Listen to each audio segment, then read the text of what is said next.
Hello guys, welcome back to my new mini blog. আজকে আমরা এসে গেছি সালমাদির বার্থডেতে। সালমাদি আমাদের কাছে খুব স্পেশাল একটা দিদি। ওই বলে না, sister from another mother, just like that. বড় বয়সে আমরা সালমাদিকে পেয়েছি খুব এক্সাইটিং একটা কারণে, যদিও কারণটা এখন আর এক্সিস্ট করে না, বাট পেয়েছি, এটাই সব থেকে ইম্পর্ট্যান্ট।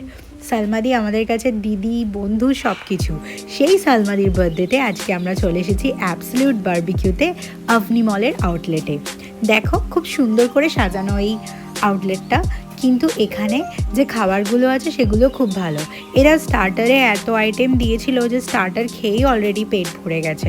স্যালাড থেকে শুরু করে মেন কোর্স, ডেজার্ট কিছুই সেরকম ভালোভাবে খেতে পারিনি, কজ স্টার্টার খেয়েই অলরেডি আমি পেট ভরিয়ে দিয়েছিলাম। দেখো, তবে পেস্ট্রি আর আইসক্রিমস কিছু আমি নিয়েছিলাম। যাই হোক, এদের কিন্তু ফুড কোয়ালিটি মোটামুটি খারাপ না, যথেষ্টই ভালো। এটাই আমি ফার্স্ট টাইম এলাম অ্যাবসলিউট বারবিকিউ পার্ক স্ট্রিটে। আগের ইয়ারে আমার বার্থডে হয়েছিল, তো এবারে আভনি মলের আউটলেটটা এসেও আমার খুব ভালো লাগলো। এবার আসি সালমাদির কথাতে। সালমাদি যে আমাদেরকে আবার একসাথে আসার সুযোগ করে দিল, এটার জন্য সালমাদিকে থ্যাঙ্কস। আমাদের কিন্তু 12 মাসে 13 পার্বণ, আমাদের এই গ্রুপটা আমার কাছে খুব ফেভারিট। আমরা ভাই বোন হলেও কিন্তু জাস্ট লাইক ফ্রেন্ডস। তো আমরা সেই জন্য সালমাদির বার্থডেতে ও কেক কাটবে না বলা সত্ত্বেও কেক কেটে নিচ্ছিলাম, কারণ আমাদের মনে হয় এজ হ্যাজ নো বার।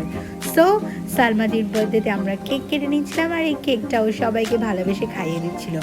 আমি শুধু এইটুকুই উইশ করবো সালমাদিকে যে খুব খুব খুব ভালো থেকো, আমরা যেন সবাই এরকম একসাথে হাসি খুশিভাবে থাকতে পারি, একে অপরের পাশে থাকতে পারি, আর খুব খুব খুব এনজয় করতে পারি, আর প্রতি বছর তোমার বার্থডে এইভাবেই সেলিব্রেট করতে পারি। লাভ।